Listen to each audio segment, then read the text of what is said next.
दोस्तों, क्या आप लोग जानते हैं रेल की पटरियों पर जंग क्यों नहीं लगता है? कई लोगों से अगर यह सवाल पूछा जाए तो उनमें से कुछ लोगों का जवाब होगा कि पहिए और पटरियों के बीच फ्रिक्शनल फोर्स के कारण जंग नहीं लगता, लेकिन ऐसा नहीं है। दोस्तों, आपको बता दें, रेलवे ट्रैक को बनाने के लिए एक खास किस्म के स्टील का इस्तेमाल किया जाता है। स्टील और मैंग अलॉय को मिलाकर ट्रेन की पटरियों को तैयार किया जाता है। स्टील और मैंग अलॉय के इस मिक्सचर को मैंगनीज स्टील कहा जाता है।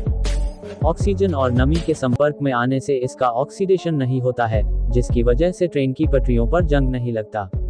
अगर आपको यह वीडियो इन्फॉर्मेटिव लगा तो चैनल को सब्सक्राइब जरूर कर देना।